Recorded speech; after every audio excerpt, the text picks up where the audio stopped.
Battletoads, a franchise responsible for broken controllers and reflecting on life decisions.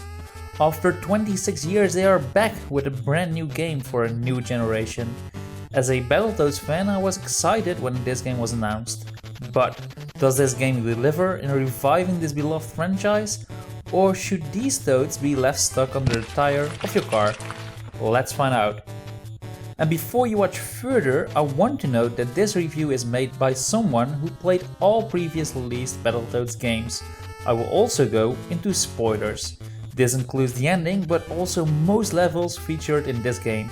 I do this to provide the perspective of a fan and hopefully add some value to this review compared to all the other ones on the internet. I mean, I'm late for a reason, right? But if you don't want to be spoiled, this review isn't for you. So, let's begin with addressing the controversy about this game first. Before the game even got announced, there were already some hints about a new Battletoads game. We saw Phil Spencer wearing a Battletoads shirt, Rash was announced for Killer Instinct, and even Shovel Knight had some Battletoads DLC. These cameos are killing me! When the first trailer of the new Battletoads finally released, most fans were not happy. I'm gonna take this Battletoads and shove it so far up your fucking ass, buddy. I don't have time for this fucking bullshit. This new Saturday morning cartoon style was not what we expected, and when the follow-up trailer showed some cringy humor and a heavily redesigned Dark Queen, this only further alienated the fans. When I saw those trailers, I didn't mind the visual style, but the humor felt incredibly flat. But when the game got released and I started playing, I actually laughed my ass off a couple of times, and even the more cringy jokes weren't all that bad thanks to the fast pace of the cutscenes. Punch! Let go, Pimple! You're not punching a baby. But it's ugly! Drop the ugly baby. Don't really drop it though, just set it down gently. I did wish there were some slower moments so I could actually finish laughing at an earlier joke, and the plot can become rather confusing because of this high tempo. But these are some minor complaints. When playing the levels, I grew to like the visual style more and more, and by the end of it I was totally sold and couldn't get enough. One of my subscribers suggested that a cartoon style similar to Cuphead, but with a more darker 80s/90s vibe to them, would be even more awesome, which I do agree with. But even if this current style could use some more dick punching, I'm not complaining with this direction at all. Audio-wise, this game also does a great job. The voice acting is, for the most part, great. And I'm happy that they ended updating a lot of the classic tracks originally made by David Wise. And David Wise is even credited as the original composer in the credits, which is just awesome. The music adds to that typical Battletoads flavor, and you can clearly tell the developers were fans of the original. This is also the most story-heavy Battletoads game to date. The Battletoads have literally been living under a pile of rubbish for the past 26 years, and their goal is to beat up the Dark Queen yet again to regain their fame.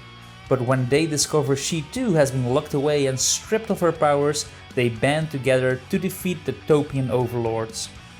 Aside from a dumb side quest with Pimple, I really enjoyed the story and feel like it's a great reintroduction of the franchise.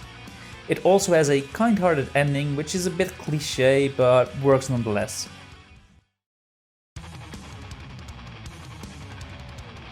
The Battletoads games have always been incredibly challenging, and that's putting it lightly. But in this game you actually get the option to select the difficulty. Once selected, you won't be able to switch anymore for that file. But since you get 3 files and there are 3 difficulties, this isn't a problem for me. Toad difficulty will give you a good challenge, while Battletoad difficulty is only recommended for people who like pain and frustration. Tadpole, on the other hand, is laughably easy and can be great if you just want to experience the story, or if you want to play with a family member who isn't that great at playing video games yet.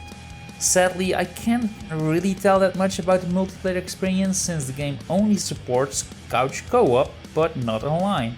This video was recorded in 2020 and yeah, I think everyone can guess why I wasn't able to test out the multiplayer part of this game. And even though I feel playing at home with your buddies might be the best multiplayer experience for this game, it is an incredible shame that this game doesn't support online.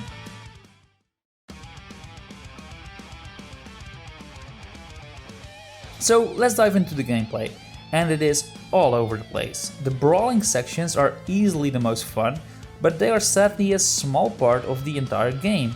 And even though their most famous game actually features very little brawling, this still feels a bit dishonest since the trailer showed a lot of these sections. So if you are expecting a mainly beat 'em up experience, like I did, you will not get that with this game. Together with no online co-op, these two factors are holding the game back from being greater than it currently is. The combat takes some getting used to, but when you do, it's pretty simple. You can avoid attacks, throw some punches, launch people in the air, hold a certain button for a shield breaking attack, use your tongue to get in close, or spit chewing gum to temporarily disable an enemy. All the toads control the same but feel different. Pimple, for example, is slower but does more damage. You will also get a better ranking by not getting hit and by switching toads to bring some more variety in your combos. The game throws new enemies with different attacks at you in each of these stages, which keeps the gameplay fresh, and once you get the hang of it, these sections can feel very rewarding, especially on the highest difficulty. These brawling stages also include some hacking puzzles. These are fine the first time and I had fun with them. It's a nice break from the beat 'em up action. However, when you replay a level, they become annoying. Since I already solved this, it's not going to give me the same satisfaction again, while combat is getting more fun since I become better at it. Sadly, there are only 4 brawling stages in the entire game, not counting the boss fights. And the second half of the game doesn't contain any of these levels, which is pretty bad actually. I don't count the Shows Over stage, by the way. That one it's a filler one and it feels like that. Having said that, there is obviously some fun to be had with the other stages. The turbo bikes return and are incredibly challenging on Battletoads difficulty. You know those pictures where if you stare at them for 1 minute and look away, your surroundings start moving? Yeah, just play this level and you will get the same effect. And if you want a side-scrolling experience, you also have this level where you need to time certain buttons with the type of railing you are riding on. Again, challenging, but also rewarding once you beat it. We also have 3 space shooter levels, which are all pretty similar, but a fun challenge nonetheless.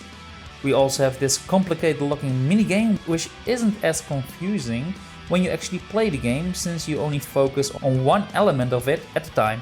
And I actually really like this minigame, despite its simplicity. And we have the 2D platforming sections. These I don't like. It's not that they are badly designed, but where the other stages felt fitting, these just make me want to play an actual platforming game like Tropical Freeze. I do like the platforming section where you play as the Dark Queen. This one is fast paced and feels more at home in a Battletoads game. I wonder why. And we cannot forget about the boss fights. Gameplay wise, there's a lot of avoiding before going in to deal some damage. Depending on the difficulty, these can be incredibly challenging, but my only real criticism is that I wanted more of these. The arcade had some memorable boss fights, but this game doesn't really. And finally, there are the QuickTime events. Yeah, and I have a confession to make. I actually like QuickTime events when they are done well, and that's the case with this game. I especially like the last one, where all the toads get together to help the Dark Queen defeat the Topians. Yeah, you had your spoiler warning. The entire game takes about 4 to 6 hours when playing on Toad difficulty, but you can add some extra days to that if you decide to tackle Battletoads difficulty. The game also has some replay appeal thanks to a high score system and trying to get all the collectibles. That, you know, if you collect them all, they don't really do anything at all. Maybe an achievement. Yeah. So, now let's talk about the ending. The Topians are defeated, big surprise, and the Toads are ready to embark on a new adventure. Rash talks about Season 2 and they all get into a spaceship shaped like a bird. Fans naturally recognize this as the SS Vulture, a spaceship built by Professor T. Bird. A pretty nice tease that I just wanted to mention. And I myself am quite excited to see how Delilah will handle the Professor and maybe we even get to see Princess Angelica too. So, is this new Battletoads game a game I would recommend? Well, this is actually hard to answer. As a fan, there was much to be enjoyed. There were countless references to past Battletoads games, like this fake warp that was a real warp in the original. And there are even some references to other rare games like Sea of Thieves and Killer Instinct. If this game had some more brawling stages that alternated a bit more with the other gameplay sections, it would be so much better.